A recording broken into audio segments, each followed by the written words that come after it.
คนนั้นกล่าวคำไหว้สากราบสักการะคนลูกคนฉันสัมผัสถึงสายสัมพันธ์คงเป็นลูกหลานเคยร่วมสร้างบุญวัดดอยน้อยอยู่กลางยอดดอยโรยต่ออำเภอดอยเหล่าเขตติดต่อป่าสางลำพูนเดินทางปลอดภัยจากเชียงใหม่หรือสายลำพูน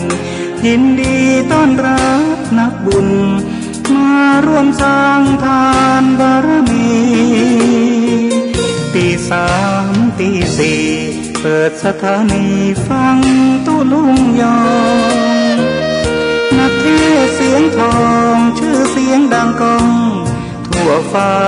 ธานีตัวจริงเสียงจริงวัดดอยน้อยแม่จามเทวีต้อนรับญาติโยมที่มีจิตศรัทธามาร่วมสร้างบุญ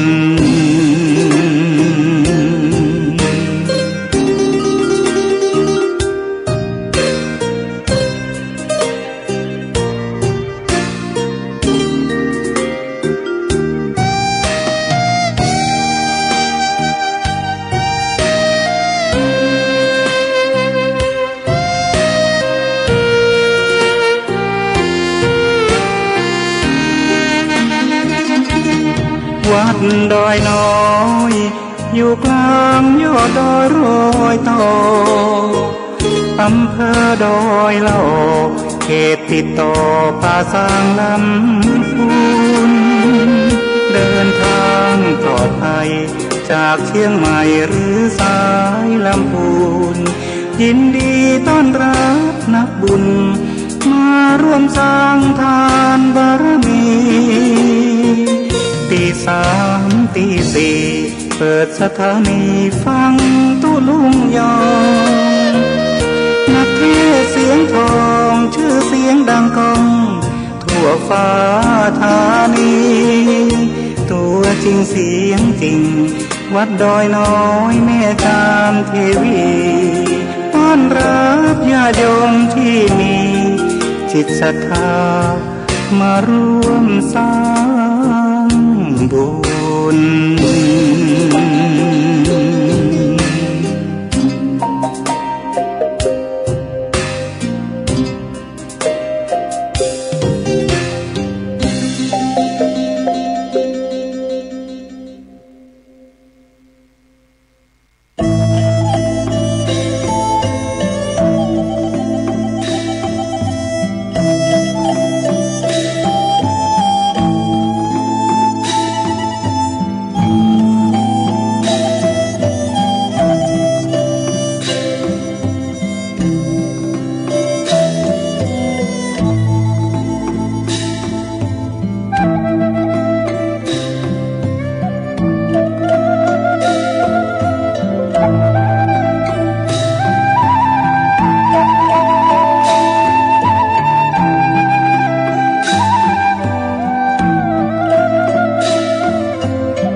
วันนี้รุ่ง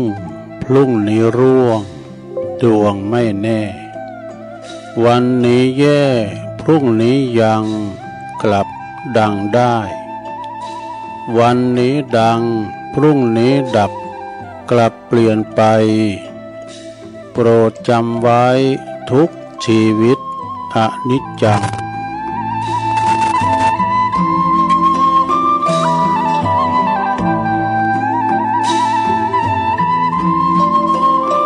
ก็ขอความตื่นเจ้าขึ้นมาก็ยิ้มแย้มแจ่มใส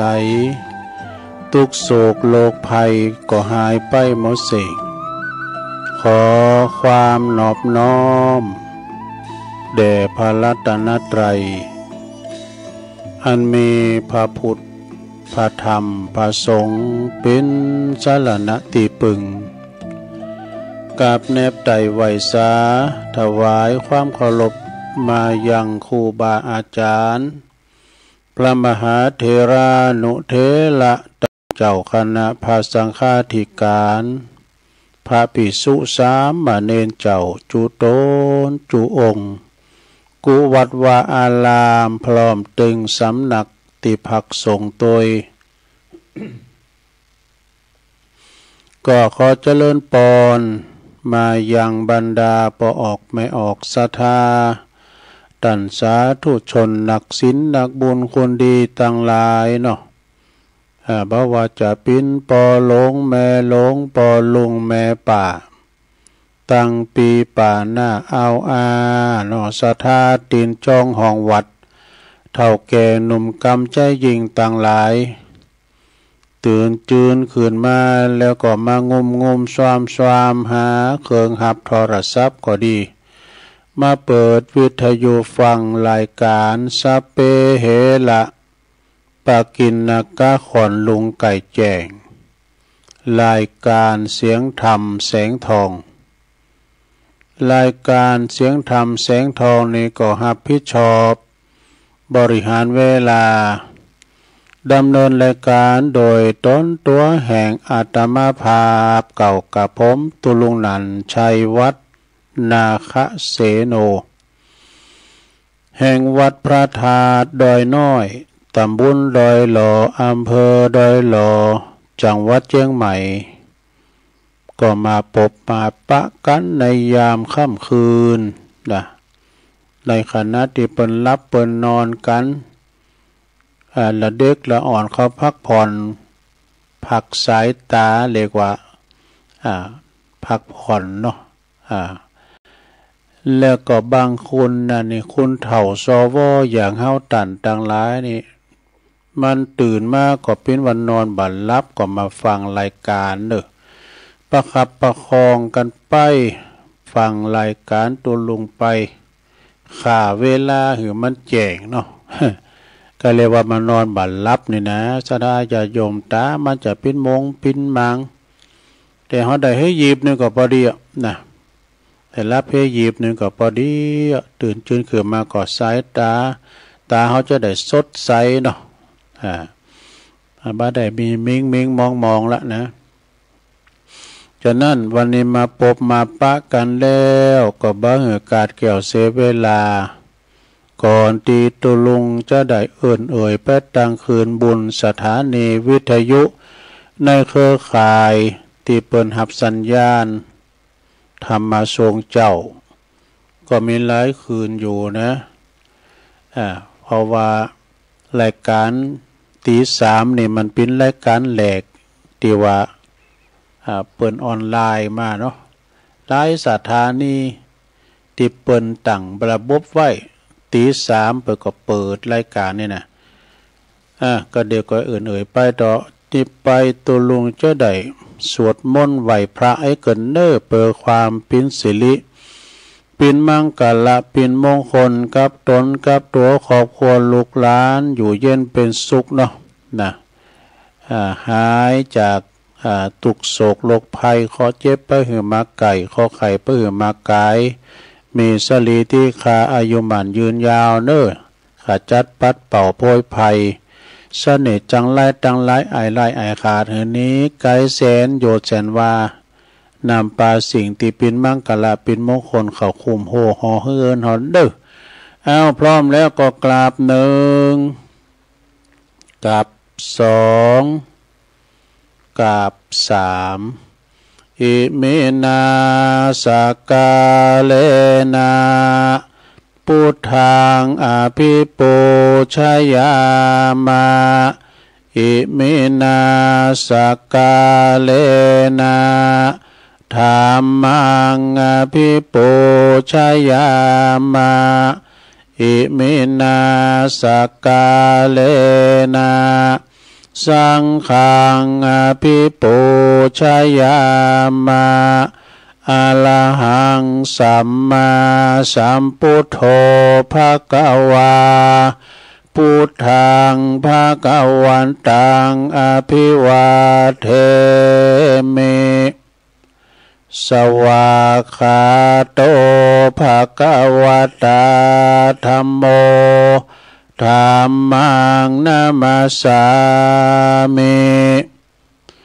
สุปฏิปันโนภะคะวะโตสาวกสังโฆ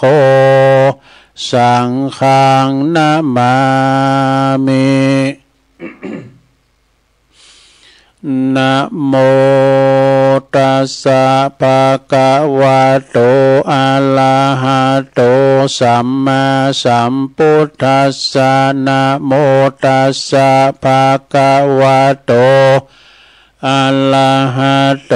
สัมมาสัมพุทธัสสะนะโมตัสสะภะคะวะโตอะระหะโตสัมมาสัมพุทธัสสะอิติปิโสภะคะวะอะระหังสัมมาสัมพุทโธวิจจาจารณะสัมปันโนสุขโตโลกวิทูอนุตตโลปุริสตัมมาสาลทิสัทธาเทวมนุสสานังพุทโธภควติสวากขาโตภควตาธัมโมสันติติโกอากาลิโกเอหิปัสสิโกโอปันนยิโกปัจจตังเวติตาโปวินโยเหติสุปฏิปันโนภะคะวะโตสาวกสังโฆอุจจุปฏิปันโนภะคะวะโตสาวกสังโฆยายะปฏิปันโนภะคะวะโตสาวกสังโฆสามิจิปฏิปันโนภะคะวะโตสาวกสังโฆญาติตังจัตตาลิปุริสยุคาเนอัฏฐปุริสปุคลาเอสะภะคะวะโตสาวกสังโฆอะหุนายโยปะหุนายโยตักขินายโยอัญจลีกาลันนิโยอนุตตลังปุญญเขตังโลกัสสติจายันโตโพธิยามุเลสกายานังนันทิวัตตโนเอวังตวังวิจัยโยโหหิจายสุจายมังคัลเลอปัลลาจิตตปันลังเกสีเสปตาวิปุคัลเลอภิเสเกสปะพุทธานังอากัปปะโตปโมทาติสุนักตังสุมังกาลังสุปาภาตังสุโหติตังสุขันโนสุโมโหโตจะสุยิถังพระมาจาลิสุปะทักขินังกายกัมมังวาจากัมมังปะทักขินังปะทักขินังมโนกัมมังปณิทิเตปะทักขินาปะทักขินานิกัตวานะลาพันตัตเถปะทักขิเนสปิติโยวิวัจจันตุสัพพะโลกโกวินาศตุมาเตภวัตวันตลายโยสุขีติงกายุโกภวะอภิวาทนาสีลิสานิจังวุตตาปัจจายโนจัตตาโลธัมมาวาทันติอายุวันโนสุขังปะลัง เอาแล้วนอศรัทธาญาติโยมทั้งหลายตุลุงก็ปิ้นเก้าปิ้นโหนำสวดมนต์ไปปิ้นตีเล็บร้อย ก็ขอคุณปฏิตะไลรัตนะผ่านแผ่วพระเกี่ยวเจ้าทั้งสามประการเนาะจงได้ดลบันดาลมาปกป้องคุ้มครองรักษาวัดวาอารามขวงเกี่ยวทั้งสามศาสนาของเฮารักษาดูแลพ่อก้อยเนาะปกป้องดูแลครูบาอาจารย์ตั้งพระสงฆ์องค์สามเณรเจ้าอยู่กับวัดกับว่าเนาะ ได้มาเผยแผ่สัจธรรมคำสอนได้มาอยู่ปินหนอเนอนาบุญศรัทธาได้มาสักการะปูชากราบไหว้แล้วก็มานำศีลนำทาน นำกึศนำสร้างวัดวาอารามแล้วก็ปันศีลปันปอนให้ศรัทธาญาติโยมเนาะพอออกไม่ออกศรัทธาก็เหมือนกันเน้อขอให้อยู่ดีมีสุขภาพลานามัยสมบูรณ์แข็งแรงแล้วก็อยู่ปิ้นลมโพลมไซของลูกของหลานกันต่อไปเนาะตัวลุงก็ขอปิ้นกำลังอกกำลังใจอีปออีแม่ตีเดินเหินไปไหนตั้งใดบ้าใดก็เอาวิทยุเนี่ยเด้อปิ้นกูปิ้นกีมไปเนาะ บ่ว่าจะปิ้นปอบ้านแม่บ้าน ก็ดีตีจะเอารถขับลาออกกู้ออกโคก็ขอให้มีสติก่อนสตาร์ทดิโลรถมันหนักมันหลายระวังตึงรถเปิ้นระวังตึงรถเฮาก็ขอเดินทางเนาะเขี่ยวขาปลอดภัยทุกตารางกิโลเมตรของการเดินทางตึงขาไปขาปอกเนาะเอาละเนาะตอนนี้ไปก็จะได้เอ่ยไปตั้งคืนบุญสถานีแต่ละคืนเนอะวิทยุในเครือข่ายที่เปิดหับสัญญาณรายการทำมาช่วงเวลาตั้งแต่ตี3 ถึง 5 โมงเนอะก็ขอขอบคุณสถานีวิทยุเพื่อการศึกษาและพัฒนาขอขอบคุณสถานีวิทยุคลื่นพระพุทธศาสนาเนาะการศึกษาและวัฒนธรรมของวัดไฟหินเนอร์ตำบลสุเตปอำเภอเมืองเชียงใหม่ FM 104.50 เมกะเฮิรตซ์โดยเมตตาบารมีธรรมอาจารย์พระครูสมุวิสุวัฒน์วรกิจโจ เพิ่นก็ฟังตั้งแต่ตุลุงทองมาแล้วเนาะต่อไปก็ขอขอบคุณสถานีวิทยุคณะสงฆ์อำเภอฝางตั้งอยู่ที่วัดพระพุทธบาทอุดมนะบ่อสาวาสำนักวิปัสสนา FM 100.25 เมกะเฮิรตซ์โดยเมตตาบารมีธรรมหลวงพ่อท่านพระครูสุจิตานุรักษ์หลวงพ่อเจ้าคณะอำเภอฝางเด้อแล้วก็ขอบคุณตังตุปีเจริญโชติธรรมโมเนาะลิงสัญญาณไปพี่น้องฟังไม่อายใส่ประการก็ฟังกันหลายขอบคุณสถานีวิทยุแดนดินถิ่นล้านนาเนาะตั้งอยู่ที่บ้านโฮงโงตำบลนำบ่อหลงอำเภอสันป่าตองเนอะ FM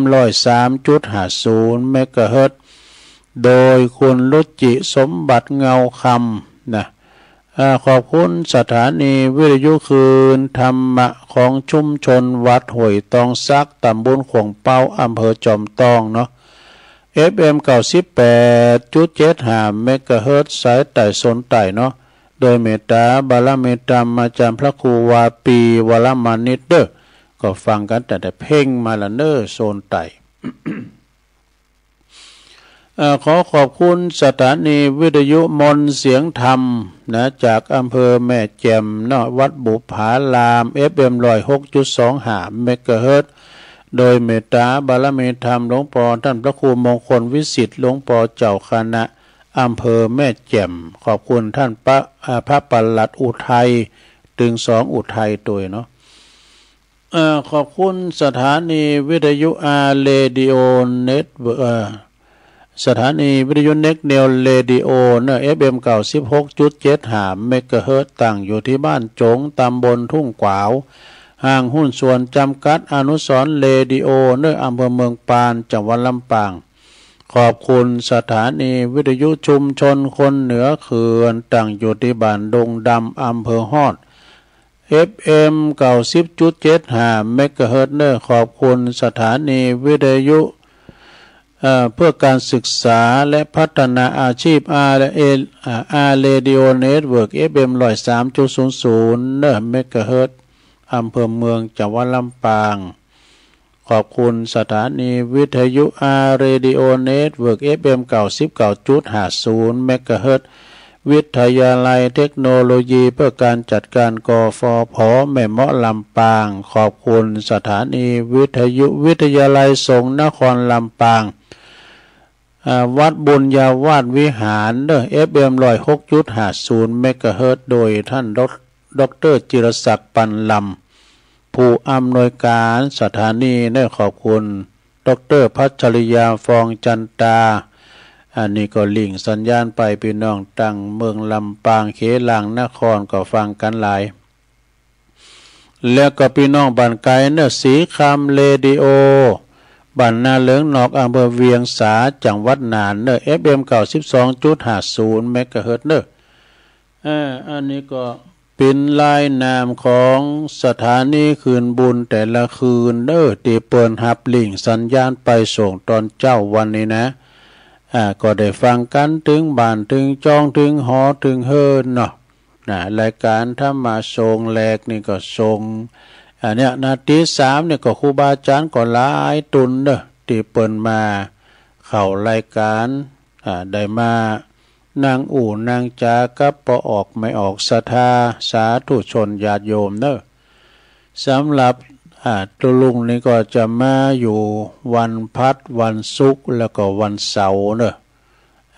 อันนี้จะแทดกันมาเนาะถ้าเป็นวันเสาร์อย่างอี้ก็จะเป็นการยกวัดมาบ้านเป็นกิจกรรมเนาะยกวัดมาบ้านนะแต่เฉพาะวันศีลวันเสาร์นะศรัทธาญาติโยม ฉะนั้นญาติโยมทั้งหลายมาพบมาปักกันวันนี้ก็ตรงกับวันเสาร์เนาะวันเสาร์ที่16เดือนสิงหาคมเนี่ยวันที่16เดือนสิงหาคมนี่เปิ้นก็เป็นวันโจกวันใจเป็นวันเสาร์โดยแล้ววันพุธนี้เป็นวันติดขึ้นเป็นวันศีลพุกนะสาธุจับพอดีวันนี้เฮาก็จะยกวัดมาบ้านจะได้โทนกรรมเนาะเอาอกเอาใจอีปออีแม่ที่เดินเหินไปต่างวัดต่างวาบ้าใดก็จั่วเนี่ยเนาะได้ยินข่าวอาจารย์เน้นหลักประกอบว่าวันนี้ในวันที่16นี่เป็นวันคล้ายวันเสียแก่ชีวิตของนักร้องดังราชาลูกทุ่งไว้น่ะสุรพลสมบัติเจริญเนี่ยเพิ่นว่านะเพิ่นตอนได้ก็อายุเพิ่นวายนะเดวิดด้วยอะไรก็ฟังติดตามรายการเพิ่นน่ะเนาะศรัทธาฉะนั้นก็วันนี้พี่น้องศรัทธาญาติโยมเนาะวังว่านี่ก็ไปตานตีนด้วยกันไปตั้งเมื่อวันที่13เหมือนกันเนาะไปตานตีนกันปูนไปต่างงานเมืองกาญจนบุรีไปวัดท่าขนุนวัดหนึ่งแล้วก็ไปวัดวิเวการามวัดหลวงปู่อนุมะเนาะวัดหลวงปู่เปิ้นให้วัดหนึ่งนะอุตตมะอีกเนาะโอ้ไปก็คุณก่อนหนักก่อนลายเนาะก็เดียวก็มันเล่ากันฟังเขาได้ไปตานเตนกันนะแล้วก็มันนั่งรถไฟขึ้นรถไฟกับพินตาดิมนขึ้นรถไฟนี่เราป้อมมิตินนางคุณเฮามันหนักแต่รถไฟเปิ้นจะมีกะเฮานักเลนไปก็มีไปก็สงวนตู่สงวนตู่ไว้มาคือนักเลนเหมือนกันนะแต่เฮาก็เป็นกันนั่งนะโตแน่นเหมือนรถไฟนี่ก็มนต์เฮาพอตามน้ำตาหุ่นตั้งได้รถมันไหลไปรถมันไปทางป่าพองกาปะโง่ปะควายปองปะที่เปิ้นปลูกสำปะหลังข้าวโพดกาปลูกพักไม้ใส่เครือก้านี่โอ้ก็เป็นว่าตังเปิ้นก็แห้งแล้งฝนก็ไข่ตกเหมือนกันเด้อเหมือนกับตังเฮามันตกเป็นหย่อมๆได้ ราะนั่นก็ศรัทธาญาติโยมเราก็ไปต่างไปเปิดหูเปิดตาไอ้หรอเพิ่นว่านะได้ไปบ้านเปิ้นเมืองเปิ้นปิ้นจะได้นะเนาะศรัทธาไปหูไปหันกันไปนะเอาละบอตอนนี้ตุลุงก็จะได้เริ่มทำพิธีเด้อจะได้ทวนกรรมต่างๆสมมุติว่าเฮาไปวัดไปวาอีกกันเนาะเฮาก็ไปใส่บาตรญาติปกกันวันปุกในวันติดวันศีลเนาะเฮาก็จัวเนี่ยเด้อไหว้พระรับศีลกันน่ะเอาต่อไปจะได้โยงขันเกี่ยวทั้ง3เหมือนเนาะผู้จานเอาเลยว่าไปเลยมันลาแล้ว ว่าพร้อมกันในลงเด้อนะมาเมปุถังคุณัสสะกัลลันตังนะมาเมธัมมังมุนิลาจเตสิตังนะมาเมสังฆังมุนิลาจสาวกังอาจายโยโนพันเตอาชกัมมายาถาปะเลยาถามุลาเหยาถาอากุสเลเยมะยังพุทธธัมมาสังฆาสังฆาเตสุปันตรัตเนสุอาติเตวาปัญจุปันเนนาวาอวิวายติวาลาโหวากายเยนะวาวาจายาวามานาสวาปามาตังวาอากาลวังวาอากาสิมหาติสวายาถาธัมมังปฏิกาโลมาเตสังโนปันเตพุทธเตลัตนัตยังอนุกัมปังอุปาทายะอาจายังอาจายะโตปฏิการหันตุคัมมันตุสัพพังโตสังอายาติงสังวลิสามานาปุณเนวังกัลลิสามะสันจิจาโตสังอาสันจิจาโตสังสัพพังโตสังขมันตุโนแล้วไปอย่างหนึ่งผู้จานเอาดีๆกับผู้จานนี่ก็จะรู้นี่ผู้จานต่อไปศรัทธาญาติโยมเขาจะได้โยงเข้าบาตรกันนะกะเนาะต่อไปก็จะได้โยงเข่าภิกขาหารเด้อเนาะไผว่าใดก็ว่าไปวามใดก็ปิ้นสังนะว่าพลอมกันไปเลยนะมาเมปุตังกุนะมาเมตุปะบุปาลาจาตันเนโอตานาปิกาหาลาตันเนสหปาลิวาลาตันเนวาลาตาคินาเยกายะตัวเลวจิตัวเลมโนตัวเลสันจิจาปมาเตนาวาอาสันจิจาปมาเตนาวากายกรรมเมนาวาวาจีกรรมเมนาวามโนกรรมเมนาวาอาติตาโตสังปัจจุปันนโตสังสัพพังโตสังฆมันตุโนตุติยัมปิตติยัมปินะมาเมตุปะบุภาลาจาตันเนโอตานาภิกาหาลาตันเนสหปาลิวาลาตันเนวาลาตาคินเยกายะตัวเลวจิตัวเล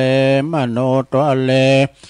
สันจิจาปมาเตนาวาอาสันจิจาปมาเตนาวากายกรรมเมนาวาวาจิกรรมเมนาวามโนกรรมเมนาวาอาติตาโตสังปัจจุปันนโตสังสัพพังโตสังฆมันตุโนเอาแล้วจบไปแถมอย่างแล้วเว้ยต่อไปอย่างแถมปู่จานปู่จานก็ดีปินตุก็ดีปินนี่ก็ได้แต่ปินนายกทำแล้ว เป็นตัวใหญ่ตัวน้อยขยมเสร็จเอาต่อไปว่าพร้อมกันไปเลยกัมพูชาผัดขันเข่าโยงเข้าพระเจ้าเด้ออิมังโอตันนาปินดาตานังติลาตานานังสกัจจังเตมาปูเจมาตุติยัมปิอิมังโอตานาปินดีปาตังตานังนี่โอ้ไหมเดี๋ยวไหม ลุเอาใหม่ปูจานโอ้มันไปคืนอย่างนั้นปูจานไปคืนนะทั้งบ้านทั้งจอกเอาตั้งใจหน่อยปูจานอิมังโอตันนาปินดาตานังติลัตตานานังสักกัจจังเตมาปูเจมาตุติยัมปิอิมังโอตันนาปินดิปาตังตาปินดิตานังติลัตตานานังสักกัจจังเตมาปูเจมาตาติยัมปิอิมังโอตันนาปินดาตานังติลัตตานานังสักกัจจังเตมาปูเจมาติกาลตังหิตายาสุขายะยาวานิปานายาสังวตันตุโนมันสลัมปินตือเมื่อกันเนอะลงเนอะ เขาวัดตุลุงเนี่ยมันจะได้วาถึงวันบูจาน7 วันเนี่ยมาวัดตื่น เอาต่อไปปุรามห้องกำลังต่อไปก็เขาจะได้โยงเขาบาทแล้วปุรามติบว่าแล้วสาธุโอกัสสะโอตันนาปินดิปัตตังตันนังนิปานาปัจจโยโหตุโนนิจังโอตันนาปินดิปัตตังตันนังนิปานาปัจจโยโหตุโนนิจังโอตันนาปินดิปัตตังตันนังนิปานาปัจจโยโหตุโนนิจังเอาแล้วสัทธาญาโยมตอนนี้ไปก็จะไปยายแถวเนอะจะได้ใส่บาตรใส่เข้าบาตรตักบาตรกันนะสัทธาแต่บางทีบางแห่งนี่เปิ้นก็เอาหนักเลยนี่นะเฉพาะถิ่นนะบางทีบางแห่งนี่หนักเลยนี่ก่อนอย่างเข้าไปตังปุณกรปตังปุณนะตังป่าอัมพวันวัดของอาจารย์รัฐภพนลินโทโอ้พี่นันเวทเปิ้นเอาหนักมีตึงกำไทยด้วยนะโอ้เข้าทาดีเนอะพี่นันเวทโอดบางเอาต่อไปก็เขาจะได้ใส่บาตรเนอะสถานเนอะใส่เข้าบาตรกันไปยายแถวต่างปุนเนอะไปยายแถวต่างแต่ห้องครูบาปุนมาปอจาอยู่แถวหน้าเทวดาแม่ยิงอยู่แถวหลัง ก็ถอดแคปไปนะลงเด้อถอดแคปถอดรองเท้าแล้วจะไปอู่กันอยู่ในอาการอันสงบเนอะแล้วก็กำเดียวปูรามเอาสวยไปเนี่ยมนตุลุงทาเขาแล้วบุญโฮงหมดมันให้มันดีบนจะลุกมานะสมัยเมื่อก่อนนี่ต้องเอาสวยไปเนี่ยมนกันนะเปิ้นเนี่ยมนเรียบร้อยตุลุงทาจะป้าพันเนนมาไหวที่นาว่างฮะอาลาหังสัมมาเปิ้นไหวพระกันดูแล้วก็ลุงมานี่อุ้มบาทลุงมานะใส่บาทนี่เปิ้นจะถามตุนะซะนะเปิ้นถึงดักไว้เนี่ยบางพ้องโหเนี่ยโตเอ็นน้ำเหลือมอุ่มจ้าเขาแล้วก็ปัจจัยเปิ้นถึงระงับฮับปากผมจะหูกันเปิ้นก็พอกันในบาทเท่านั้นเด้อมันจะว่าเลี้ยวไปเลี้ยวมายืดเข้าไปยืดเข้ามาอย่างยีราฟอันนั้นได้นะต้องอยู่ในอาการสำรวมสงบนะแล้วเปิ้นซุปแคบเนาะดูเจ้านะเขาก็ถอดแคบใส่บาทนะคือมามือเขาใส่บาทปุ๊บเจ้าถอดตอนนี้ไปก่อนที่เขาจะได้ใส่บาตรเดี๋ยวกับขยโยมพอเนอะกะละมังทางเป้นะเข่ารุ่นบาทภาชนะเข่ารุ่นบาทเริ่มค่ำเกี่ยวม้ามจูเขาไปในมดเปิ้นโอกลุ่มพอกดไล่สู้เขา คุณเถ่านึกว่าอะไรนอบนั่งในสถานเนอะลำเปิงว่าข้าวของข้าพระเจ้าขาวดังดอกบัวยกขึ้นเหนือหัวถวายแด่พระสงฆ์จิตใจจำนงตรงต่อพระนิพพานขอให้ถึงเมืองแก้วขอให้แคล้วบ่วงมารขอให้ทานศาสนาของพระศรีอานในอนาคตการโน้นเทินสาธุเอาลุกเอาตุลุงทาเตียวแล้วเดินมาแล้วสุขโหมะนะลงเด้อสุขโหมะไปใจจะไปถามกอยกอยหย่องจะไปเอามือทบเลนถูกบาทกอยเอาใส่ไหมกอยเอาใส่เข่ารุ่นบาทเด้อเอาดิตุลุงทาไปเด้อเอาเข่ารุ่นบาทว่ากันไปวันนี้คุณมากโป่งหลงหลายลืมว่าใดก็คือแมทเนอร์อย่าประมาทกาดอย่าตกนะ กินช้อนร้อนกากินร้อนช้อนกลางล้างมือบ่อยๆอย่าประมาทนะในโรคภัยไข้เจ็บทั้งหลายนะสดาญาโยมทั้งหลายเนาะจะสุดแล้วถอยสุดแล้วครูบาอาจารย์ก็จะเข้ามานั่งอยู่เต็นสังตินในวิหารศาลาหมู่ห้อต่างหลายก็ล้างมือเนื้อเข่าติดมือนะที่ก๊อกน้ำมานะการแพ้ล้างก่อนริมกินได้ก่อนพี่เข่าปิ้นเจ้าปิ้นนายเนี่ยเข่าปิ้นเจ้านะซะนะคุณทำก่อนนี่เนี่ยเข่าโต๊กในการลูกหลานเสียเข่าโต๊กเนี่ยเปิ้นเบิ่งยำเข่าเบิ่งขามเข่านะเพราะว่าเข่าปิ้นเจ้าดูเปิ้นเบิ่งขามเข่าเบิ่งยำเข่านะเอาเข่าปิ้นเจ้าปิ้นนายกำได้กินก็จะตายนี่ซะนะปวดหัวเข่านี่มันเป็นยาติบนะการเอาได้กินข้าวก็ใจดีมานี่เนาะเอาละตอนนี้นางกันเรียบร้อยแล้วเนาะนางกันเรียบร้อยแล้วตอนนี้ไปก็จะได้เข้าสู่พิธีการเนอะอันดับแรกก็จะได้จุดธูปเทียนปูชาพระรัตนตรัยวันนี้ก็ขอเชิญปะหลวงบันเฮาก่อนเนาะปู่คุณก็มากันหลวงกันหลายก็เล่นเชิญปะหลวงบันเฮาได้มาปิ้นประธานในการจุดเทียนธูปปูชาพระรัตนตรัยเนอปุรามจุดเทียนฉนนเลยเนี่ยตอนนี้ก็สถายกมือไหวเนอน้อมจิตน้อมใจอยู่ในอาการหลังงับฮับปากจะไปอู่กันเนอเงียบนะครับเอาละหลังจากปอหลวงบันเทาจิถูกจีเตียนไปปิ้นตีเรียบร้อยนะผู้ช่วยเกณฑ์ขันศีลเห็นตุลุงทากรรมนะต่อไปในเขาพิธีเนอสถาบินนามาเพมาตั้งตุลุงทาเขาเพนะว่าพาลอมกันเปิ้ลเอาปูจานว่าเลยปูจานว่าเลยมันลาแล้วไฟใหม่ร้องเขาต่อไปนี่ก็เขาจะได้ไหวพระรับเที่ยวปูลามปูจานอายุตะหืนแบบ12ปูจานอายุ12เกี่ยวป้าวาวป้าเนี่ยกินมาเนี่ยปูโตเกี่ยวป้าแงมปูจานเอาแล้วเนาะว่าพร้อมกันไปเลยเนอะสถาเนอะต่างอกต่างใจเนอะว่าพร้อมกันไปเลยมายังพันเตติสัลลันเนนะสหปัญจศีลานิยาจามะตุติยัมปิมายังพันเตติสัลลันเนนะสหปัญจศีลานิยาจามะตติยัมปิมายังพันเตติสัลลันเนนะสหปัญจศีลานิยาจามะนะโมตัสสะภะคะวะโตอะระหะโตสัมมาสัมพุทธัสสะนะโมตัสสะภะคะวะโตอะระหะโตสัมมาสัมพุทธัสสะนะโมตัสสะภะคะวะโตอะระหะโตสัมมาสัมพุทธัสสะพุทธังสรณังคัจฉามิธัมมังสรณังคัจฉามิ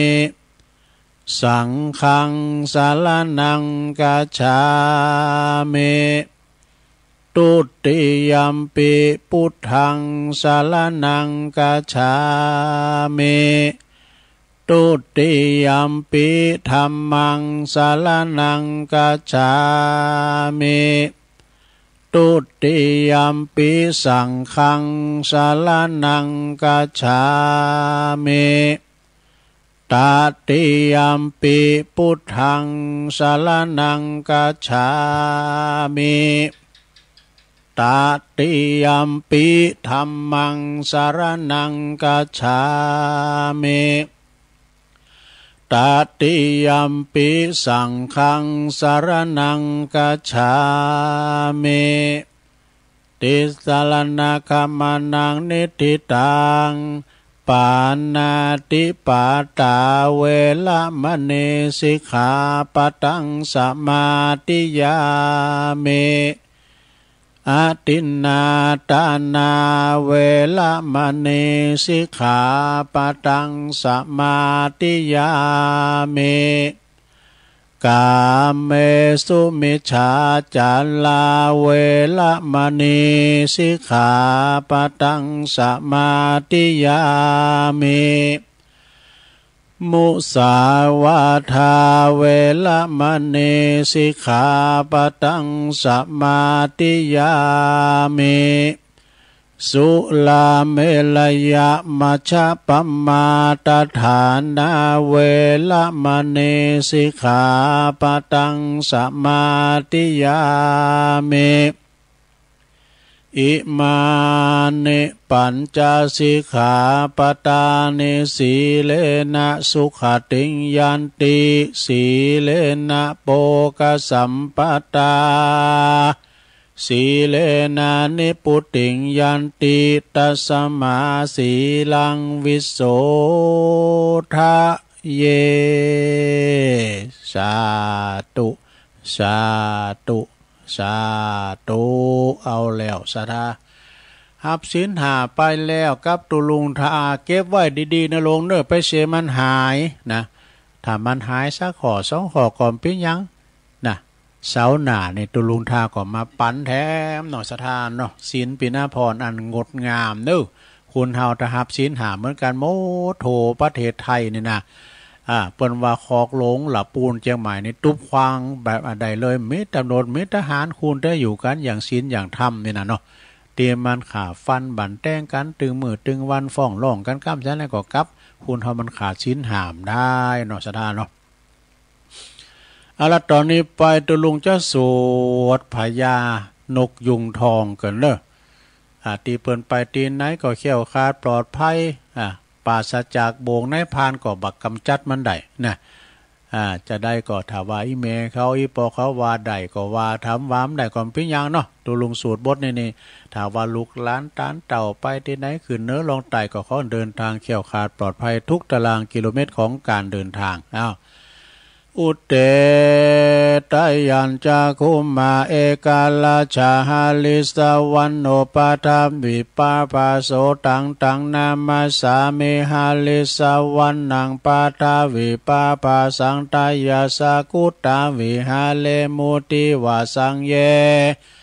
ประมาณาเวตกุสัพพะธัมเมเตเมนะโมเตจามังปาลายันตุนามาตุพุทธานังนามาตุโพธิญาณนะโมวิมุตตานังนะโมวิมุตติยาอิมังโส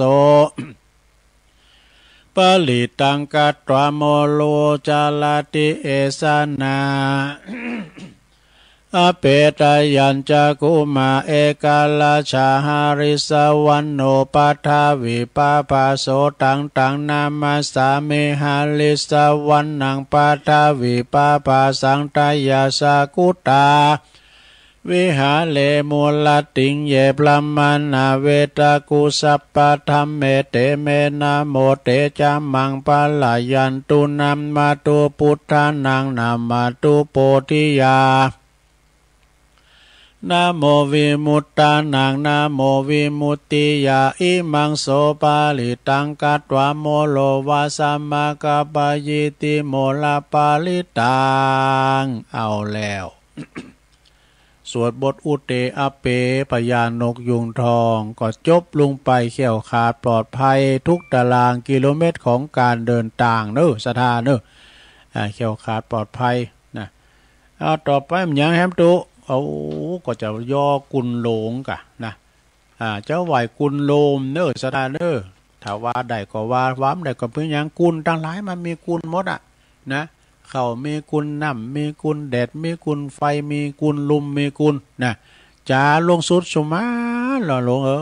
ของอยู่ปื้นตีนเท่านี้นะเรียกว่าแคปหรือว่ารองเท้าก็มีกุนอันใหญ่อันโลงเนอปวดตัวรองหลับสลีละลางเขาทุ่มปฏิฝ่าเท้าลองกะล้มได้ใส่แคบกับปวดเตี้ยวในปวดลูกล่างในหยองเยาะนะแยงแยะนะครับมันเจ็บโกนน้ำปักตีนพอกันอย่างนะเอาละเท่าไหวกุลลงก่อนเด้อสา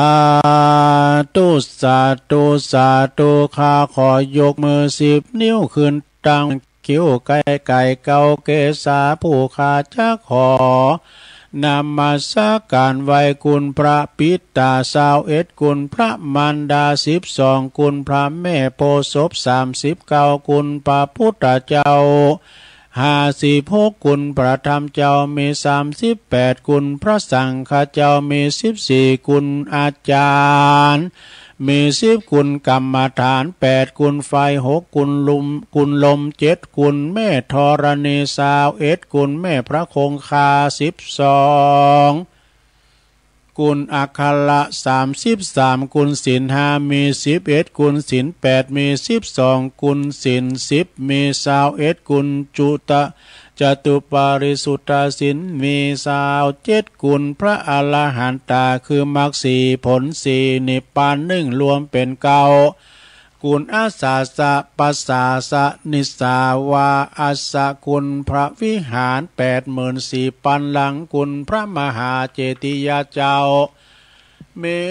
84,000ดวงกุลของผู้ข้าตั้งหลายขออาราธนาพระคุณเจ้าตั้งหลายเหล่านี้จงม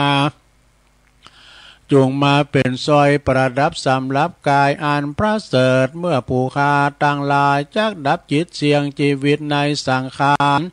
ปีใดเดือนใดวันใดยามใดคืนใดดังอันก็ดีผู้ข้าขออาราธนาพระคุณเจ้าตั้งหลายจงมาเปิดประตูพระนิพพานคือเวียงแก้วแก่ผู้ข้าต่างหลายแด่เตอนิพพานาปัจจโยโนนิจังนิพพานังปะละมังสุขังเอาแล้วอันนี้ได้รับความเมตตานะความเมตตาจากไผอันนี้โอ้หลวงพ่อเปิ้นน่ะหือมามึนแล้วนะวัดโซวากนี่หลวงพ่อเปิ้นมอบหือนะขอบคุณเด้อสำหรับหลวงพ่อวัดโซวากปุดแม่แจ่มบุญนะต่อไปอย่างทำตุทำกรรมนี่ก่อนนี่ก็ศรัทธาเขาจะได้แผ่เมตตาเนื้อศรัทธาเนื้อแผ่เมตตากันแผ่เมตตาตึงกรรมไทยตึงกรรมเมืองนะแล้วก็อิตั้งยังเกณจิวันตาหน่อยวันตาหลงต่อไปเขาจะแผ่เมตตาให้กับโต๊ะเก่าห้อยกันเน้อก่อนที่จะแผ่เมตตาไปให้สัมภสัตทั้งหลายนะวาพลอมการไปเลยหลงอาหังสุขิโตโหมิขอให้ข้าพระเจ้ามีความสุขนิทุกโหโหมิปราศจากความทุกข์อเวโรโหมิปราศจากเวรอภยาปโชโหมิปราศจากอุปสรรคอันตรายทั้งปวงอานิโคโหมิปราศจากความทุกข์กายทุกข์ใจสุขีอัตานังปาริหารามิมีความสุขกายสุขใจรักษาตนให้พ้นจากทุกภัยทั้งสิ้นเถิดเอาแล้วอันนี้กล่อมๆเนาะต่อไปก็แผ่เมตตาหือสัมภาษณ์น้อยใหญ่ถึงมดถึงเสกเนอะมดดำมดแดงเป็นตัวเนาะ สัพเพสัตตาสัตว์ทั้งหลายที่เป็นเพื่อนทุกข์เกิดแก่เจ็บตายด้วยการทั้งหมดทั้งสิ้นเวลาโหนตุจงเป็นสุขเถิดอย่าได้มีเวรแก่กันและกันเลยอภัยยาปาชาโหนตุจงเป็นสุขเถิดอย่าได้เบียดเบียนซึ่งกันและกันเลยอนิคาโหนตุจงเป็นสุขเถิดอย่าได้มีความทุกข์กายทุกข์ใจเลยสุขีอัตตานังปริหารันตุจงมีความสุขกายสุขใจรักษาตนให้พ้นจากทุกภัยทั้งสิ้นเถิดสาธุจบไปแล้วลงเอ้ยต่อไปว่าปิ้นไทยอะไรทำไมอดเจ็บเอวหน่อยเด้อแผ่เมตตาแบบไทยข้าพระเจ้าขอตั้งจิตอุทิศผลบุญกุศลนี้ไปนี้แผ่ไปให้ไพศาลถึงบิดามารดาครูอาจารย์ทั้งลูกหลานญาติมิตรสนิทกันคนเคยรักเคยชังแต่ครั้งไหน ขอให้ได้ในกุศลผลของฉันทั้งเจ้ากรรมนายเวรเทพเทวันขอให้ท่านได้กุศลผลนี้เทินสัพพสัตว์ทุกท่วนหน้าเทพารักษ์จงประจักษ์ในกุศลผลนี้หนาขอให้ท่านประสบสุขทุกเวลาสมดังข้าอุทิศให้ด้วยใจเทินสาธุสาธุสาธุจบไปแถมอย่างแล้วกรรมไทยสถาต่อไปเอากรรมเมืองเนอะกรรมเมืองอย่างตัวโอ้ก็เขาก็บทสุดท้ายอีตั้งอย่างกินจีอันนี้แล้วก็วันตาหลวงวันตาน้อยปีนลำดับต่อไปว่าพร้อมกันไปเลยตุลุงก็จะขี่ล้ำเหมือนกันนะคือขี่สลัมนะว่าพร้อมกันนะบูจานก็ว่าดังหน่อยบูจานเอ้ยเอาดังๆหน่อยอ้าวแผ่เมตตาแบบปื้นเมืองเนอะ อิตังตานากัมมังนิปานะปัจจายโยโหนตุโนนิจังอิตังศีละกัมมังนิปานะปัจจายโยโหนตุโนนิจัง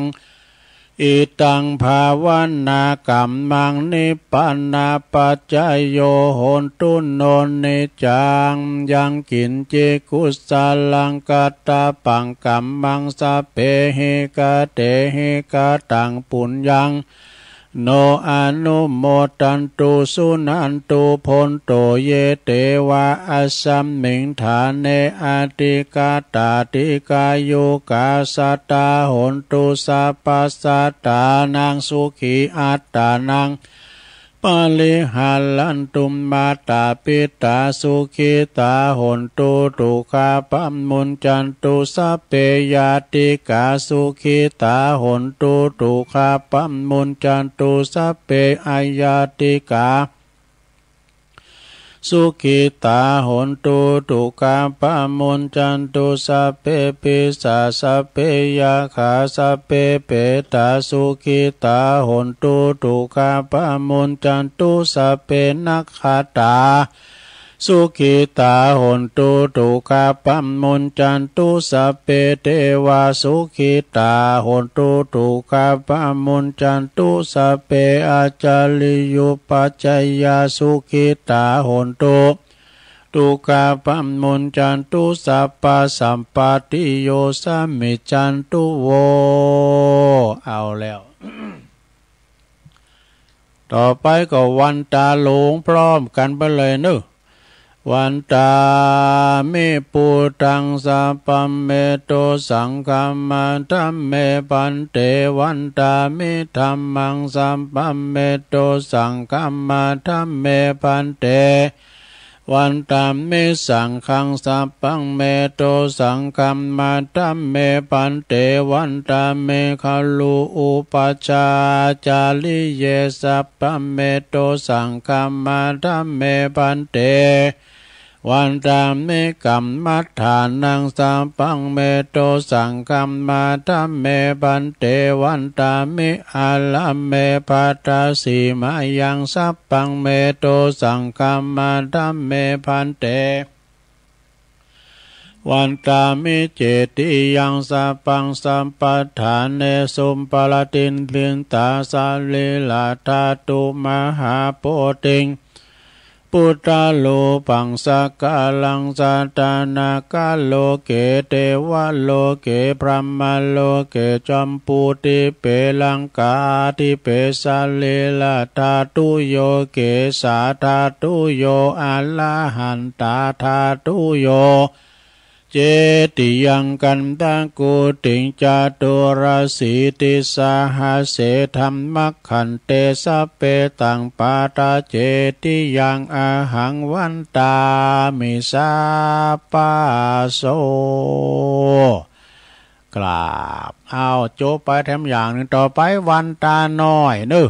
วันตาน้อยตุลุงทาพร้อมกันไปเลยวันตามิพันเตสัพพังอาปาลาตังคามาธัมเมพันเต มายากาตังปุญญังสามินาอนุโมทิตาปังสามินากาตังปุญญังไมหังตาตาปังสาธุสาธุอนุโมทามิจัตตาโลธรรมาวัฏันติอายุวันโนชุขังปะลังสาธุสาธุสาธุ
ตัวลุงก็พักเบรกเนาะพักกึ่งหนึ่ง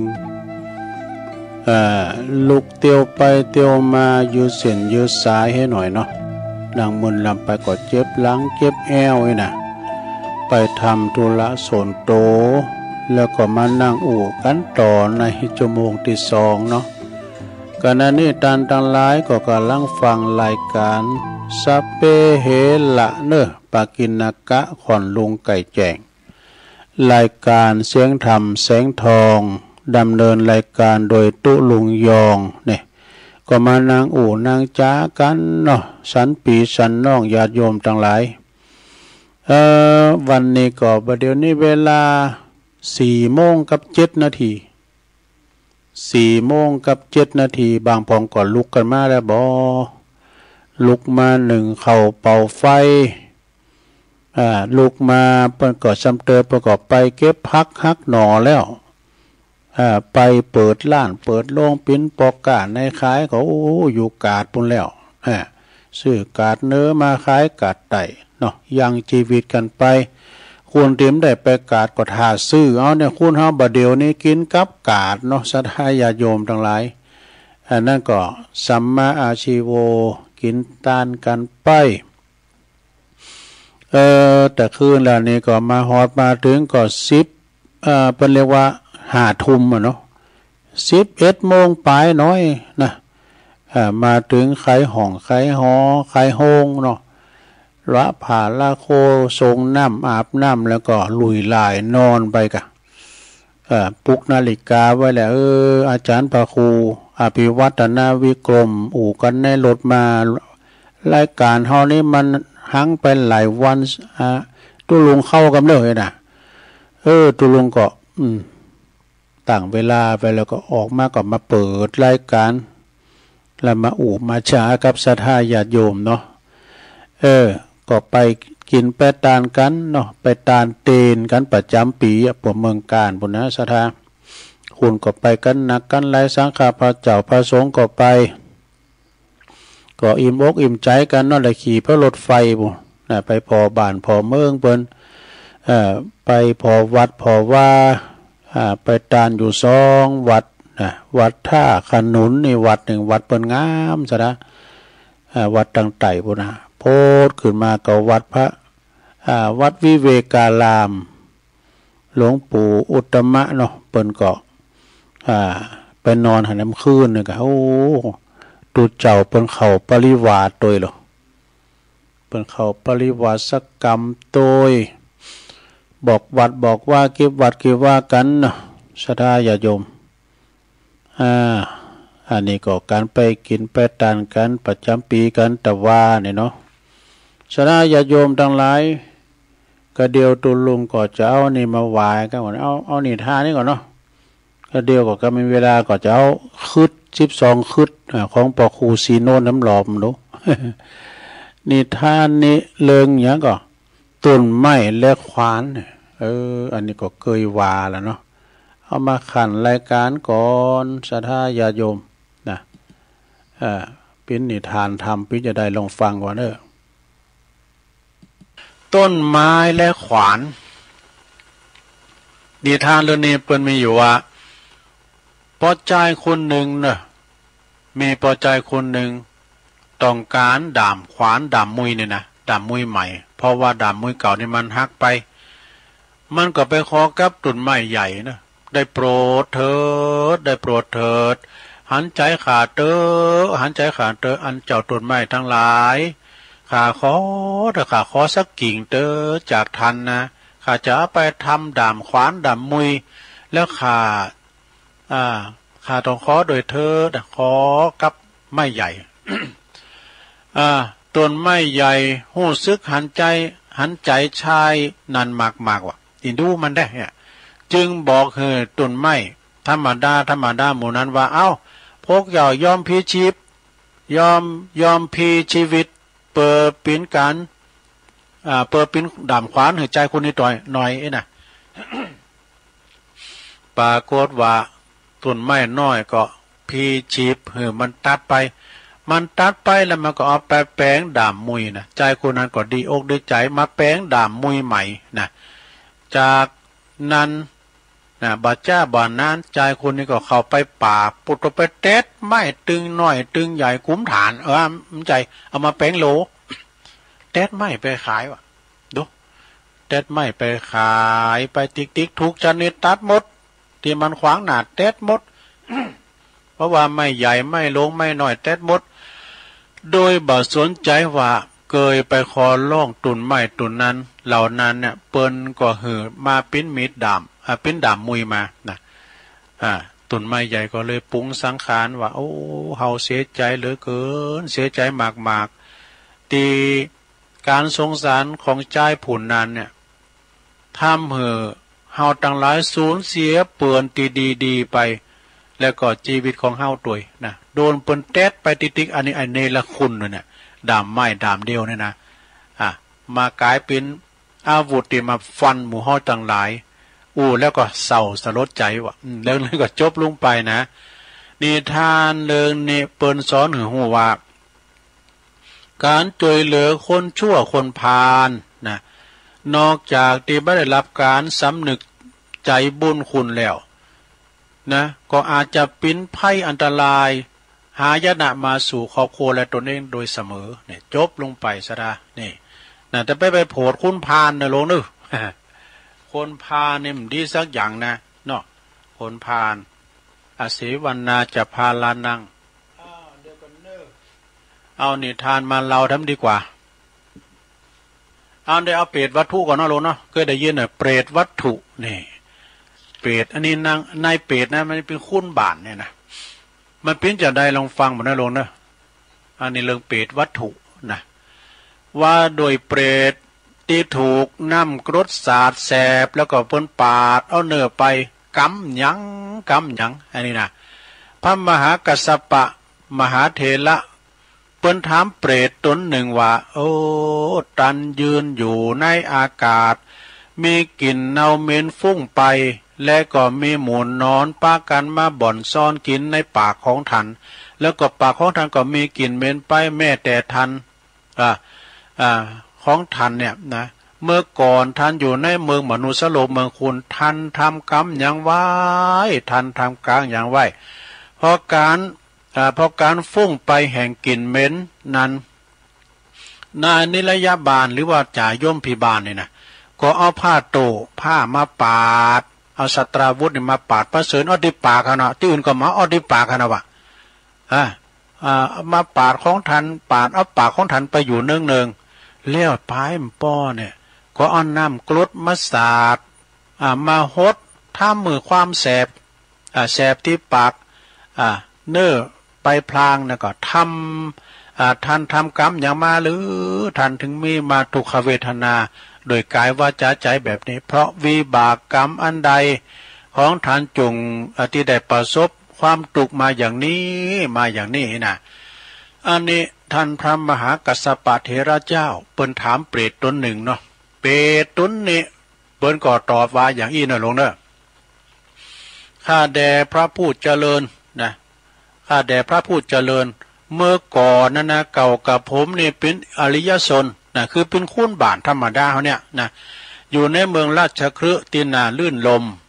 มีภูเขาล้อมรอบหมดว่าปัญจคีรีนครข้าพระเจ้านี่จะเป็นคุ้นธรรมดาสามัญมีลูกมีครอบครัว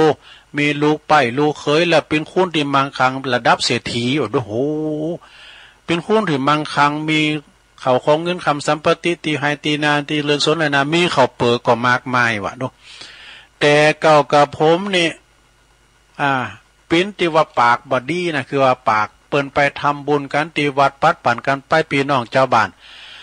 เปิ้นไปไหวสาธุปทาจิดีไปทำบุญตักบาตรในวัดในว่าก็ไปเกิดไปเกิงเปิ้นไปว่าเปิ้นไปดูถูกโดยปากโดยวจีกรรมมั่งวะไปเกิดไปเกิงเปิ้นบ้าหือเปิ้นไปทำบุญเปิ้นไปวัดไปว่าสู้เขาจะไปเยอะฮื้อนะไปห้ามเปิ้นแม่แต่ลูกเต่านะห้ามปรามแผ่วภรรยาบุตรธิดาแล้วก็ลูกไปของกับผมปุ่นห้ามหมดไอ้วะมือไปซึ่งปากันนำเอาพวงมาลาดอกอุบลแล้วก็เครื่องรูปไล่อันหากาบ่ได้นะเพราะว่าเศรษฐีรู้เนาะก็ไป สู่สถูปทาจิดีในขวงแก้วอารามนะบาปนั้นเนี่ยที่เขากับผมได้ไปห้ามไปปามได้ไปเกิดไปเกิงเป็นทำบุญที่ทำไว้จึงได้มาเสวยทุกขเวทนาหันปัจจักก็จักมกใหม่อยู่ในนรกหยาบจ้าทารุณอยู่ถึง86,000 ปีวะดูโอ้โหเมืองผีปะนะหลวงเพราะว่าโดยบาปกรรมที่ได้ไปติเตียนนินตาเปิ้นเขาวัดเขาว่าไปปูชาสถูปเจดีย์ขวงแก้วอารามทั้ง3ไปไหว้พระพุทธพระธรรมพระสงฆ์ก็ไปเกิดไปเกิงเปิ้นก็เมื่อการปูชาแล้วก็เปิ้นจะร้องสถูปของพระอรหันตาสัมมาสัมพุทธเจ้าอันมหาชนทั้งหลายเปิ้นไปกันเป็นจำนวนหนักแต่ชนเหล่าได้ดีประกาศโตดแห่งการปูชาสถูปเหมือนอย่างข้าพเจ้าเนี่ยนะก็ได้รับทุกขเวทนาเหมือนกันหมด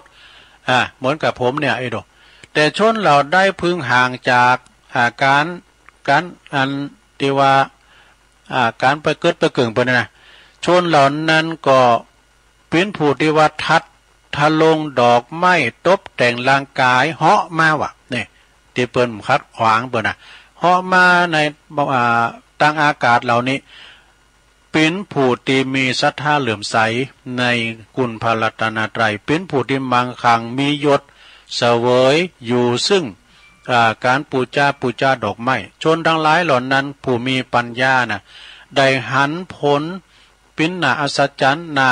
คุ้นลูกคุ้นพ้องเนี่ยอันบอกเกยมีมาในข้างนั้นแล้วยอมทำการนบน้อมวันตาพระมหามุนีนั้นกับผมนะถ้าหากว่ากับผมป้นจากอันเป็นเปตวิสัยผีเพศอยู่ในนี่นะถ้าว่าได้ไปกำเนิดเกิดเป็นมนุษย์ทำกรรมจะบาปประมาทจะกาดบัตกบาปประมาทในการทำบุญในสัตถุพัทธาจีดีในวันในวายอย่างเป็นตีแน่นอนจบสดาญาโยมเนี่ยไปเกิดไปเกิงเปิ้นเปิ้นทำบุญนะสดาญาโยมทั้งหลายเต็มเดือนนี้ก็ทำบุญอยากเหมือนกันนะสดาเนาะวันนั้นตะลุงหันข่าวทิศเนี่ยนะทิศเนี่ยเป็นทิศเนาะทิศนี่คือนานน่ะก็อันมันไปแต่งตัวเล่นแบบเหมือนตัวเจ้าปุตมันละอันที่เตียนใต้รถอันนี้เนาะปุตโตเป็นว่ามันนุงเตี๋ยวนุงเสือตะในมันเอาผ่าเหลืองเขาคุมก็ปุตเปิ้นไหวซ่องก็เปิ้นไหวผ่าเหลืองเนาะไปขอเปิ้นอาตมาเนี่ยเดินทางมาไกลจะกลับบ้านกลับวัดก็ไม่มีสตังค์อย่างเงี้ยเนาะไม่กล้าเปิ้นใจบุญเนาะเปิ้นก็เอาหือมาได้จัดร้ายได้มาแล้วก็ละผ่าเหลืองเอาใส่ในมันมีกระเป๋าเปี่ยมด้วยใส่ในกระเป๋าเตียวไปโอ้โหนักข่าวก็ถ่ายดีนะบนจับภาพนะล้อผ่าเหลืองกับปุตโตปิ้นนุงกับผ่าต่อยเอาผ่าเหลืองก็ยัดใส่ในกระเป๋าเจ้มบอลแล้วก็เตียวไปเข้าล่าในบนนี้ใส่ก็เพื่อก็เลยซิกหนาเนี่ยเนาะซิกหนาเนี่ยมันมีเล่นแบบนั่นลงนะมันมีซับปะเนาะสถานเนาะเกี่ยวกับยิ่งบัดเดียวนี้สบายหรอไก่วันสำคัญทางศาสนาก้ามนาก้าเนี่ยบึดข่าวหนึ่งข่าวตูเจ้านี่จะมีหนักนะเป็นพิเศษสักเดียวกับเป็นข่าวปลอมในหลวงเนอะเปิดมายัดเยียดเปิดมาทำลายก็มีเนอะฟังหูไหวหูว่าเดี๋ยวเนี่ยโอ้พระสงฆ์องค์เจ้าตึงมือตึงวันอยู่ยากนอกสดาเนาะอยู่ยากแล้วก็มีหน่อยไปฉะนั้นก็ข่าวจะเติมได้กองก็มีเล่มยังน้อยไปก็เอาไปออกโทรทัศน์ตัดความเหลื่อมใสของพุทธศาสนิกชนแต่พองแอบเป็นมาลุงกันเนาะสดาเนาะก็ฟังหูไหวหูเนอะก็จบไปสำหรับนิทานเปรตวัตถุเอานี่มาดำกั้มกันเนอะสดาเนอะปฏิปต่อยได้อันนี้คติธรรมคำคมคติธรรมประจำใจของหลวงปู่ฟั่นอาจารโรปนสอนว่าอินสระเนี่ยอยากสวยก็ถือศีลเนี่ยอยากรวยก็ทำทานอยากจะมีปัญญาฌานก็ปฏิบัติภาวนาอันนี้มันอยู่ในธรรมนิพพานสูตรเหมือนกันนะลุงเนอะทานศีลภาวนานี่นะฮะพอเราบางคนนี่ลุยแต่หาปัญญาบ่ได้ยื้อเปิ่มได้เจริญเมตตาภาวนาเนี่ยนะบางคนงามแล้วขึ้นอย่างไรขึ้นใจมันได้ตาในธรรมนิพพานสูตรนะเนี่ยทานศีลภาวนาเนี่ยมันเป็นอัน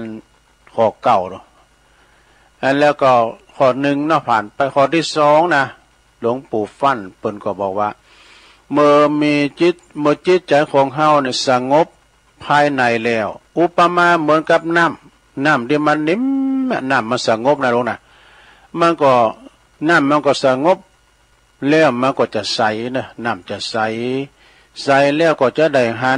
มองหันเหตุมองหันผลเนี่ยว่า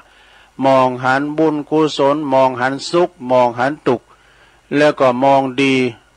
มองหันดีมองหันชั่วเนี่ยพอหันหมดนะครับเวลาเขามีสติเวลาว่าเขามีความสงบนะจะได้พอหันเหมือนน้ำใสนี่ต่อไปข้อที่สามแล้วลงข้อที่สามหลวงปู่ฟั่นอาจารโลเพิ่นก็บอกว่าท่านทั้งหลายเหินละเว้นการเลิกวันโน้นดีวันนี้เสียไอ้นะ หรือว่าการไปดูดวงก็เหมือนกันดูว่าดวงดีหรือว่าดวงบัดดีผูกดวงกาผูกดาวกานะเป็นว่าโอ้จำเตอก็เป็นการหลอกลวงกันเหื่อวุ่นวายก็มีว่ะเดือดร้อนทางนั้นไอ้ดูในต่างพระพุทธศาสนาบัจจัยว่าอย่างนั้นบอกว่านะดวงดีดวงบัดดีบัจจัยมาจากเทวดาบัจจัยมาจากฟ้าบันดาลบัจจัยว่าอากาศบัจจัยว่าเป็นอากาศโอ้โดนบันดาลดวงดีก็คือใจของเฮาดีนี่ใจเฮาดีนะบ่มีกิเลสบ่มีโทสะแล้วก็ใจเฮามีหยังมีความสุขมีความสบายนะเมื่อใจเฮามีความสุขมีความสบายแล้วนะดวงเฮาก็ดีก็คือใจของเฮาดี เมื่อว่าเฮามีหยังมีความสุขความสบายแล้วเมื่อใจเฮาสุขสบายแล้วทำหยังก็สบายการงานก็สบายการบ้านการเมืองประเทศชาติเฮาก็สบายอันนี้แหละคือดวงดีที่แท้จริง อันนี้ดวงนะพูดถึงว่าดวงนะต่อไปข้อที่สี่สุดท้าย หลวงปู่ฟั่นเปิ้นบอกว่ากุศลนะก็คือใจดีนะใจของเฮามีความเยือกเย็นนี่แหละคือกุศลอกุศลเหรออกุศลคือปิ้นอย่างใดก็คือใจบดีนะใจเฮาบดีคำว่าบดีคำว่าใจอันบดีนี่แหละคืออกุศลอกุศลนะอันนี้ก็เป็นข้อคิดทางธรรมของหลวงปู่ฟั่นอาจารโลที่ส่งมาจากพ่อครูศรีนวลแก้วสุขจากน้ำดิบน้อยเนอะจบลงไปเนาะ ก็จบลงไปคติธรรมลอยอริยธรรมของพ่อครูเก่าพ่อครูเงาเฮาเนอะมีธรรมบทหนึ่งเนาะแต่ก่อนเฮามาฟังอาจารย์ท่านพระมหาประสิทธิ์ธรรมาภินันโทนี่นะเปิ้นก็มาเล่าเรื่องเกี่ยวกับการกราบการไหวกราบนี่ตามธรรมดานี่กราบ3เนาะอันนี้เพิ่งกราบ5กันนะในหนังสือเพิ่นก็ต้องมีเนาะสระเนาะอริยธรรมเนี่ยนะกราบพระ5ครั้งนี่แปลว่าเกมยกมือขึ้นเถิดหนาไหวปูชาพระรัตนตรัยสิ่งศักดิ์สิทธิ์เกมโตกราบเถิดหนานะทันติมาในกองทัพธรรมนี่การประชุมนี่กราบที่1ปูชาคุณของพระพุทธที่บริสุทธิ์แล้วก็ผ่องใสกราบข้างที่2เปิ้นว่าปูชาคุณพระธรรมปูชาคุณพระธรรมที่ท่านน้อมนำเชิดชูไว้นี่กราบที่3หรอปูชาคุณพระสงฆ์ที่ท่านดำรงพระศาสนานี่แล้วก็กราบที่4กราบ4นี่ปูชาคุณปิตามารดาเนอะ คุณปิตามารดาคุณปอคุณแม่ที่เลี้ยงดูเฮามาถึงเติบใหญ่นี่คุณปอคุณแม่ก็ถือว่าเป็นพระนะพระในบ้านพระเทวบุตรพระเทวดาเฮาเด้อนี่นะพระที่โตปิน เป็นบิดรมารดาเขาคือพระในบ้านกราบห้าแล้วกราบยังกราบปูชาคุณของครูบาอาจารย์ที่ทันบันดาลวิชาประสิทธิ์ประสาทวิชาความรู้ของเฮาไว้นี่กราบไว้ให้ได้5 ครั้งนี่แบบว่ากราบไหว้ให้ได้5 ครั้งเพื่อพลังพระพุทธศาสนาต่อไปภายภาคหน้าเฮาจะได้ถึงพระนิพพานเฮาจะได้เกิดซึ่งเป็นพระเฮาจะเกิดถึงซึ่งพระเป็นพระนิพพานเฮาจะถึงซึ่งพระนิพพานสาธุสาธุนี่สาธุสรุป3ตื่นนะอันนี้นะอันนี้ก็จบไปแถมบทหนึ่งเพิ่นก็ว่าปณิธานของพระโพธิสัตว์เจ้าคือพระพุทธเจ้าเพิ่นสร้างโพธิสมภารเนาะก็คือมี4อย่างก็เด้อ ปณิธานของเพิ่นนะประวันหนึ่งถ้าเฮาได้ตรัสรู้แล้วก็จะให้ผู้อื่นฮู้โดยนี่เพิ่นได้ถึงธรรมวิเศษได้เป็นพระพุทธเจ้าก็สั่งสอนนะตังเวนยสัตว์สอนเผยแผ่ธรรมไปสอนปัญจวัคคีย์ก่อนด้วยเนาะไปเตธรรมจักรทั้ง4 ทันนั่นได้5 ทันกันเนาะปัญจวัคคีย์ปัญจก็เป็น5แล้วก็2ถ้าเฮาพ้นจากกิเลสแล้วจะให้ผู้อื่นพ้นโดยนี่การเฮาปฏิบัติธรรมโดยก็พ้นทุกข์โดยก็เอาเบาๆเนาะคือว่าเฮาได้ปรุงอันนี้จังเนี่ยนะปล่อยว่างเนี่ยนะมาถึงเบาแล้วนี่3ถ้าเฮาข้ามโลกนี้ได้แล้วก็จะให้ผู้อื่นข้ามไปโดยนี่ข้ามได้โดย4ห่วงมหาสมุทรก็คือวัฏสงสารที่มีภัยมากมหันต์จริงๆนะดูนี่ก็เป็น4 ข้อเด้อแถมท้ายโดยคติธรรมเพิ่นบอกว่าวันเวลาวิ่งหนีเฮาไปอย่างเร็วลี่บัดนี้เฮากำลังทำอย่างอยู่จงรีบเล็งกระทำคุณงามความดีเข้าไว้เพื่อป้องกันจิตหือพ้นจากความชั่วนี่จากอันนี้ของท่านพุทธทาสเด้อจบไปทำบทหนึ่งนี่มีนี่ทำบทหนึ่งในประวัติเจอใด กรรมวสาธุนี่นะคำสาธุการเมื่อเสร็จกุศลศาสตร์พิธีเมื่อเสร็จกุศลเพราะว่าเมื่อเสร็จกุศลศาสนพิธี1สาธุพุทธสุโพธิตาสาธุนี่ข้อหนึ่งนะเปิดว่าความรู้ความตรัสรู้ดีจริงของพระพุทธเจ้านี่พระพุทธเจ้าเป็นตรัสรู้แล้วนะดีจริง2สาธุธรรมสุธรรมตาสาธุแปลว่าจะได้ความเป็นธรรมดีจริงของพระธรรมนี่3สาธุสังฆสุปฏิปตินะสาธุหมายความว่า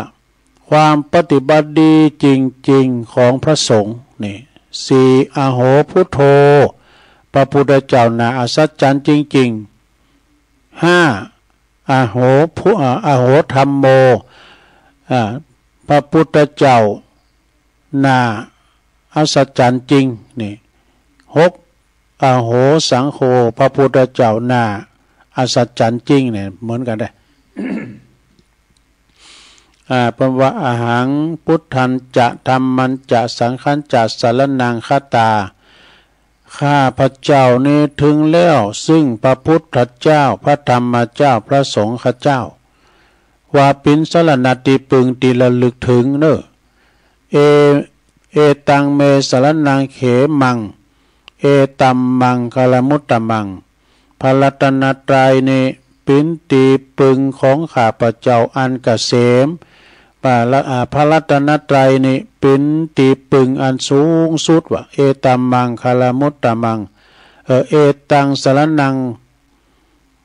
เอตังสรณะมาคัมมะ สัพพทุกขาปะมุนจะเยเพราะอาศัยพระรัตนตรัยเนี่ยปิ้นติปึงข้าพเจ้าจึงพ้นจากทุกข์ทั้งปวงนี่จบสระ นี่ก็ไปทำแบบเนอะบททัดนั้นมาศรัทธาญาติโยมทั้งหลายหนังสือดีๆของรอยอริยธรรมเวลาเหลือน้อยนี่เปิ้นว่า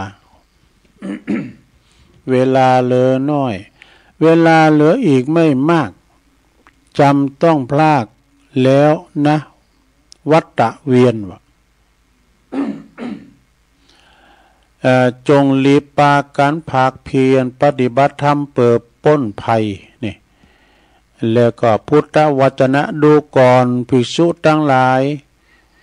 ต่างไปนิพพานก็ยังมีอยู่เฮาผู้จี้ต่างไปนิพพานก็ยังมีอยู่ถ้าเธอบาปากันเดินแล้วเธอจะถึงนิพพานได้อย่างไรนี่จบลงไปตามไปโดยคติธรรมแต่บทหนึ่งพุทธบริษัทควรช่วยกันเนอะเผยแผ่เผยแผ่พุทธธรรมแก่เจ้าโลกในยุคปัจจุบันนี้ฮือนักเปิดสนองพระพุทธประสงค์ที่ทรงตั้งไว้นี่ของพุทธทาสอันนี้หนังสือของพุทธทาสเนาะก้อนใกล้มา ก็อย่างที่ว่านะเนาะศรัทธาญาติโยมทั้งหลาย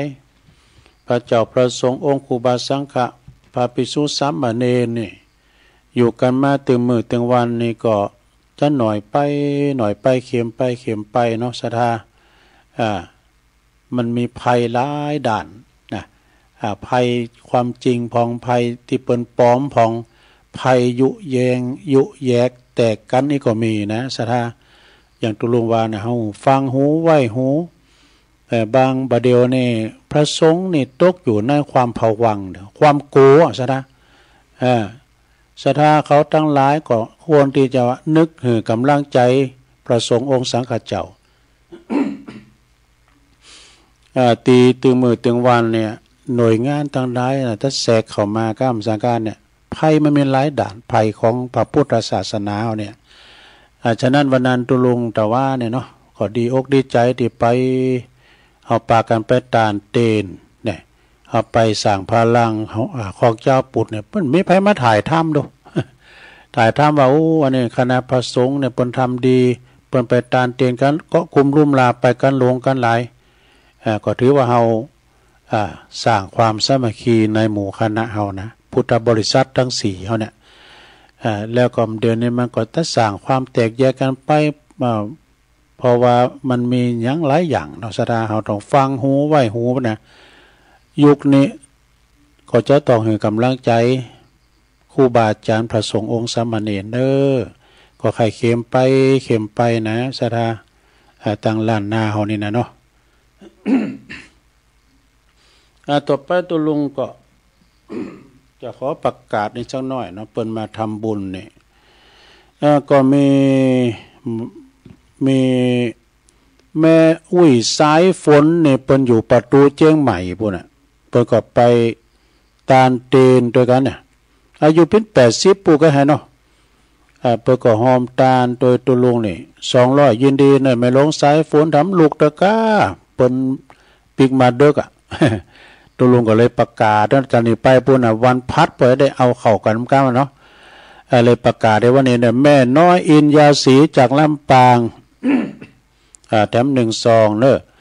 อเนปออดุลปาตีคำต้องไฟด้อยแดนนี่อันนี้ประกอบไปนะปออดุลเขาปอสมคิดปอลำบัตรเขาเนี่ยประกอบไปอันนี้ปอบุญธรรมแม่รัตนาสังคำฟั่นโป่งน้องเว้งป่าเป่ามันได้ยินก้าแรงบุกคำบุกเนาะก็กล่าวเนาะเพิ่งก็ไปนะไปถึงสองฐานถึงแม่รัตนาโดยโยมพัฒนันนะพัฒนันแท้ตั้งลมปัจจัยมาทำ1 ซองก็ยินดีเด้อไตอ่ะนะอ้าว ก็เอาปอนกันก่อนเนาะ สัพพิติโยวิวัจจันตุ สัพพโลโกวินาศตุมาเตภวัตวันตรายโยสุขีติคายุโกภวะอภิวาตานาสีลิสานิจังบุทธาปัจจายโนจัตตาโลธรรมาวัฏันติอายุวันโนสุขังปะลัง วันนี้ก็เสียงจะหายไปพองเหมือนกันเนอะเพราะว่ากันมาในรถพองเนี่ยยิบรับไปพองก็ครูบาอาจารย์ก็มาด้วยกันก็หลายตุนเนาะก็หลายตุนอยู่ในเมตตาธรรมอาจารย์พระครูอภิวัตนวิกรมปิ่นเก้า ก็อันนี้ขอประกาศข่าวสารงานบุญสักน้อย แล้วก็จะได้ตักดังลายเปิดซ้ายออกก่อนเวลาสักหน่อยเนาะสดาเนาะเสียงไม่ค่อยดีเฮ้ยเสียงค่อยหายไปเนี่ยวันพุกนี่เนอะสดาเนอะ17นะเป็นวันศีลโดย17สิงหานี่ก็เป็นวันทำบุญกตัญญูชาตการ ของหลวงปู่ครูบาเจ้าพรหมมาเนอะวัด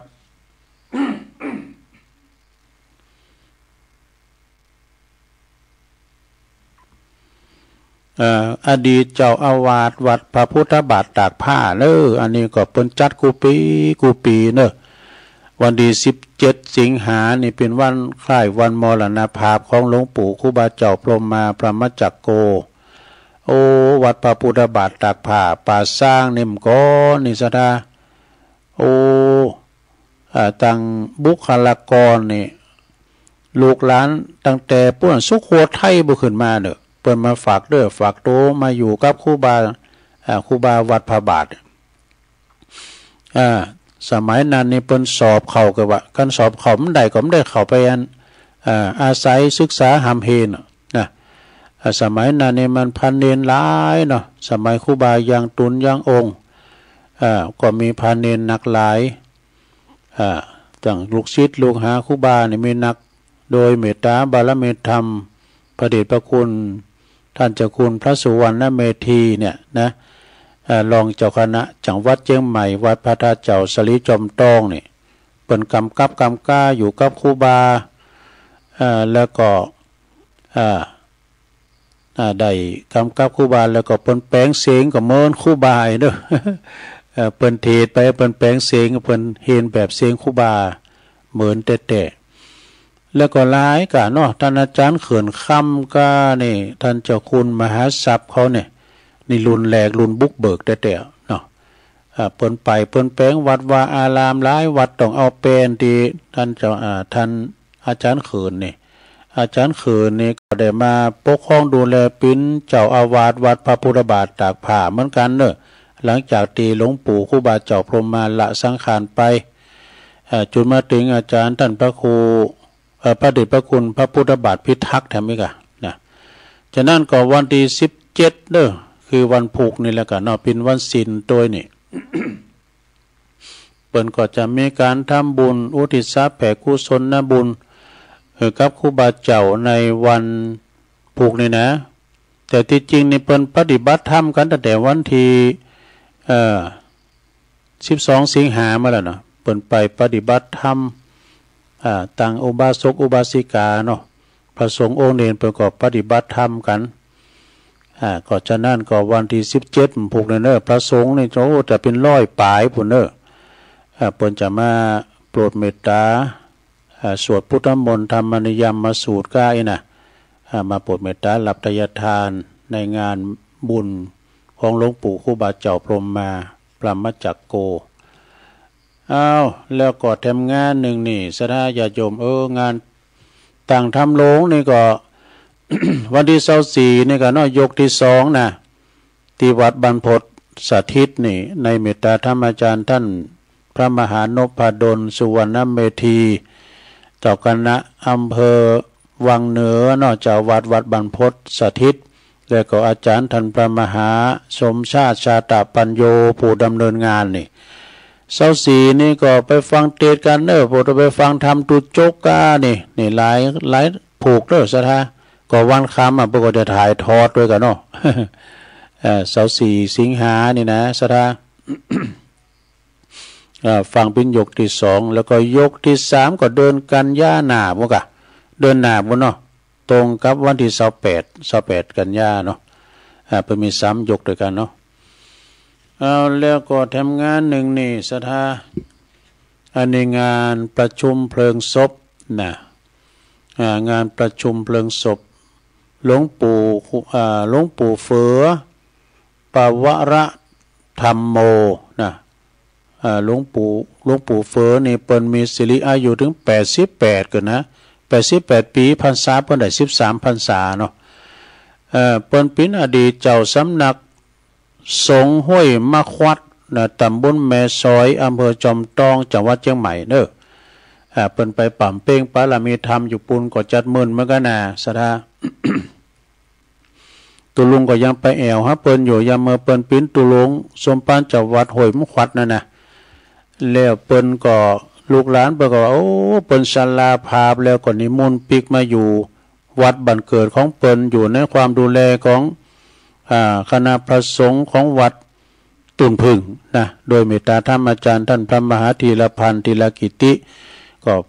ได้ใจใส่ดูแลจนว่าเปิ้นเสียงบุญไปเนอะแล้วเปิ้นจะได้ห่างกินห่างตาเนาะส่งสักการตั้นขาบวันที่23เดือนสิงหาเนี่ยเปิ้นก็จะวันดาเนอะวันห่างวันดาและ24นี่เป็นวันติดให้เหมาะนะวันติดที่24สิงหานี่เป็นวันประชุมเพลิงศพเด้อพายอยู่ละแวกไก่เคงวัดตุนพึ่งตำบลหนองหล่องอำเภอเวียงหนองหล่องก็ปากันไปเนอะไปอาจจะไปปิ้นเจ้าภาพสังก็ดีนะจะไปปิ้นเจ้าภาพตั้งโลไม่เงินโลไม่คำปูจาโลปูจาผ่าปังสุกุลหรือว่าจะไปเปิดห้องตานะวันนี้งานปล่อยล่อเนอะงานใหญ่งานโลงนะสดาญาโยมเปิ้นก็จะมีตั้งเมนโจคาวนะที่ลานนาวัดตุนพึ่งเนอะตำบลหนองหล่องอำเภอเวียงหนองหล่อง24นะเป็นวันประชุมเพลิงศพเนาะคณะศรัทธาตั้งปีน้องกาวัดเปิ้นก็มีหลายอยู่เนาะสดาเนาะก็ไปกินไปตาในการนี้ก็ประธานจัดงานก็คือเมตตา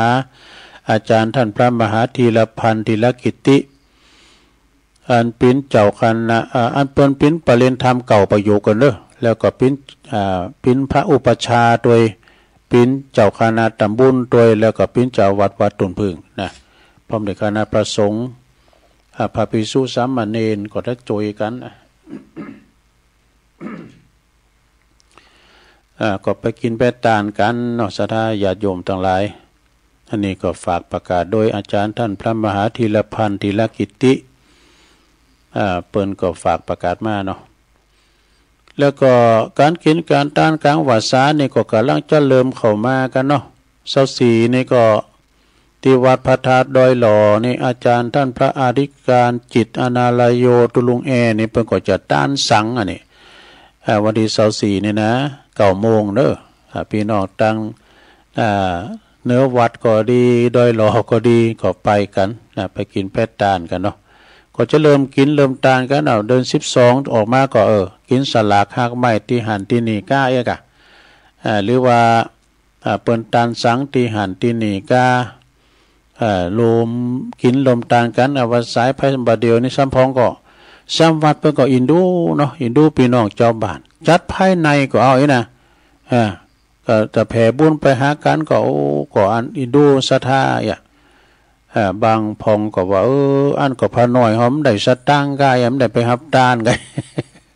อันหน่อยก็เฮ็ดหนังสือนะมันก็มีแต่ละวัดนะเนาะมีเป็นบางวัดก็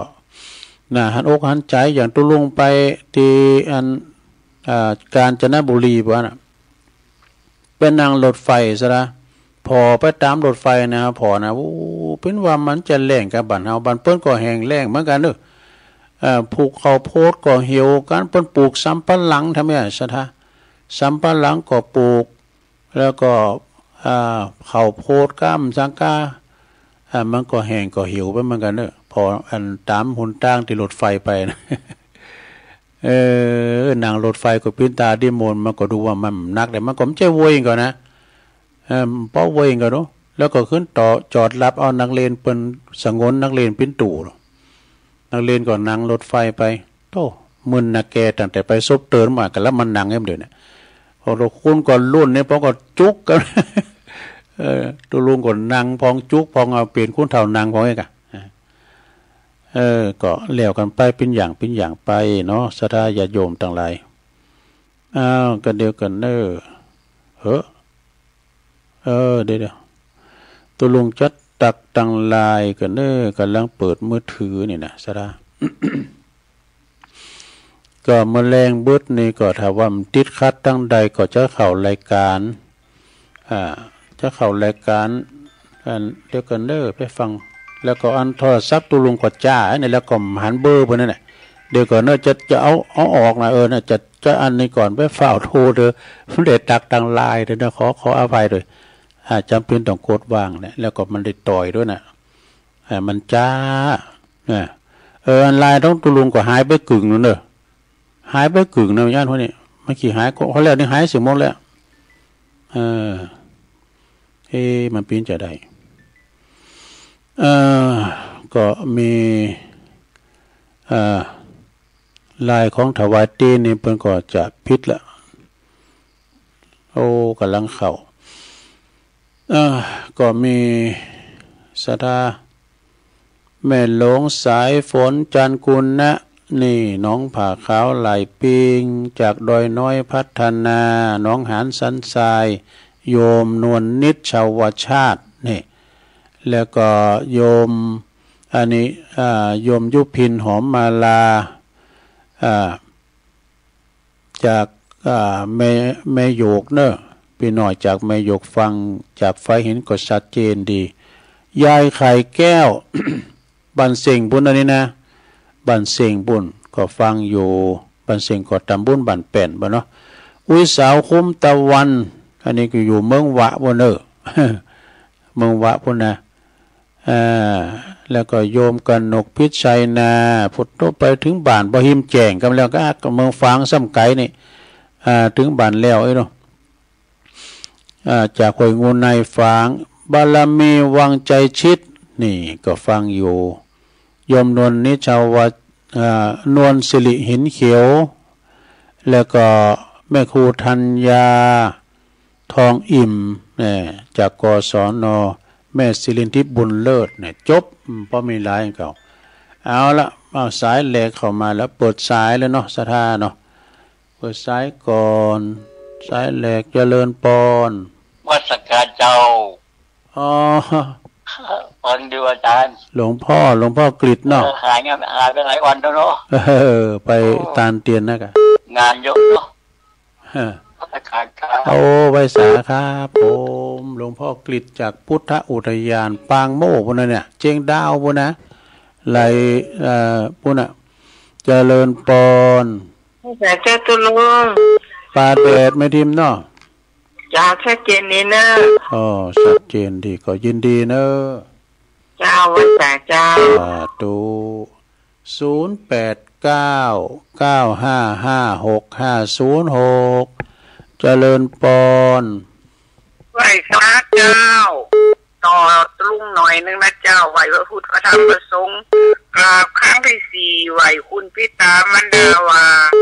ไม่หังมาตาปิตุนางวะปาเทวันธามิสาทลังกราบครั้งที่5ไหวครูอาจารย์วาปัญญาวุฒิกะเลเตทิโนวาเทนะมามิหังเจ้าบรรพบุรุษได้สร้างได้แป้งก็ได้ใจแห้งแข็งขันกันเจ้ารถยศรถไทยสมัยแบบเก่าบ่มีเลเจ้าเนื้อตายบรรพบุรุษใจกำลังกายยกหิ้งไปแต่ยังได้เจ้าแต่กัมพูชาจับมาลูเอาครั้งที่15เจ้าก็ย่อมเนื้อได้ดึงตามนดมประสาทเป็นของไทยบ่ได้เลยเจ้าขอรัตนาพระเจ้าเราคุ้มครองได้เจ้าเลยนะคุ้มครองทหารเนียวหนาปกปักรักษาเนียวหนาได้ยายอยู่แนวหลังถูกกำลังใจปลอดภัย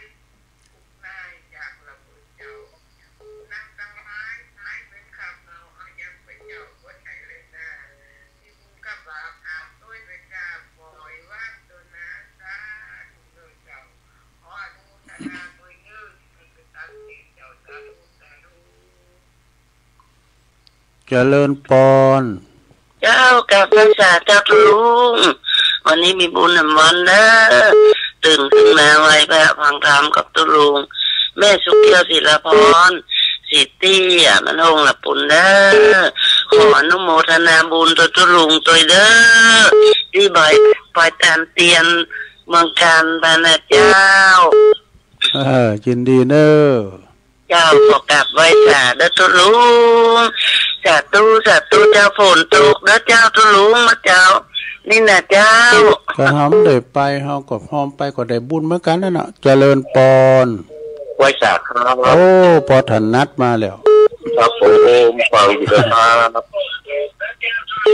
ชัดเจนเลยเนาะพอถนัดน่ะ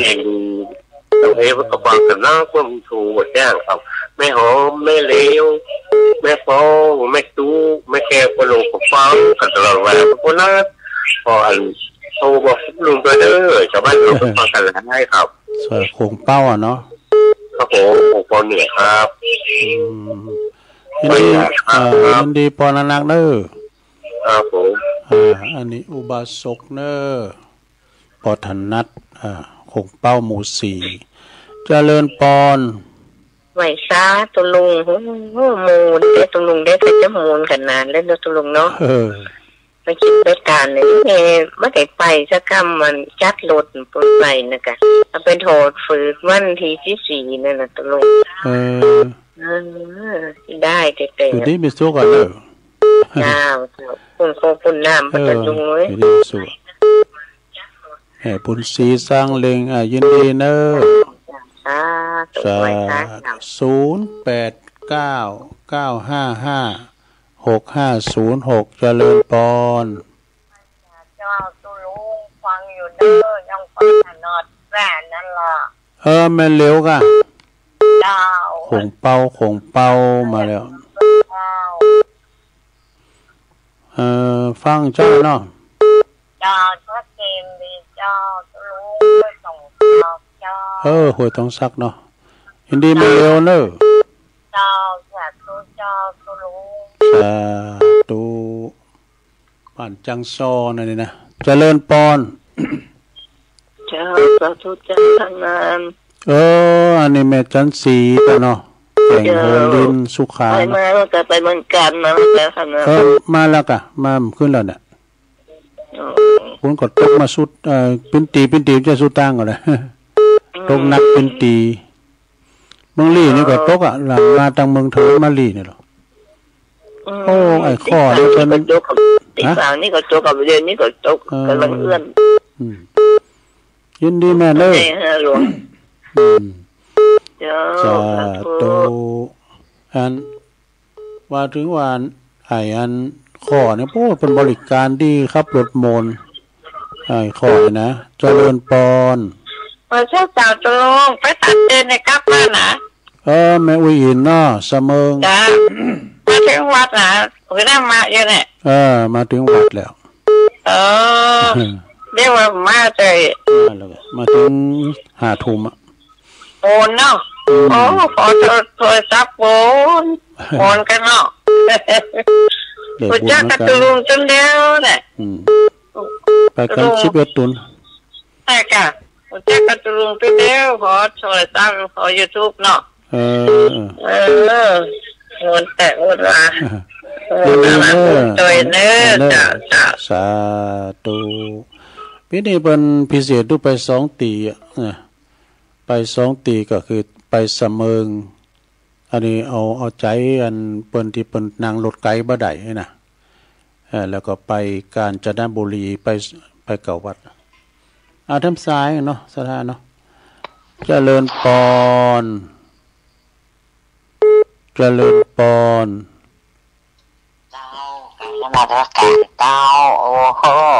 วันนี้โจจันเนาะจากแม่ทะเจ้าโอ้แม่ทะบนได้เอาคิดเดิมๆหน่อยโอ้สะดุ้งตื่นมาไม่ได้ยินเสียงเพลงตื่นสักคำมาลูกขวายเจ้านักการนะเจ้าเนอบุญรักษานะแม่เนอสาธุสาธุเจ้าปอนบุญตันเขามากรรมหายเสียบ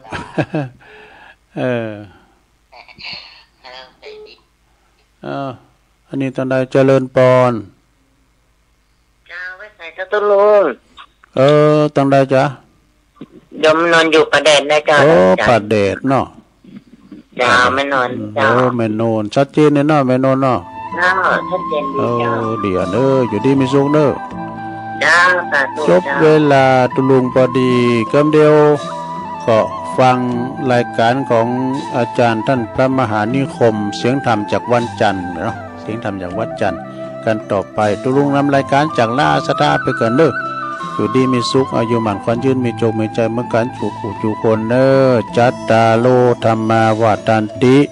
อายุวันโนสุขังปะลัง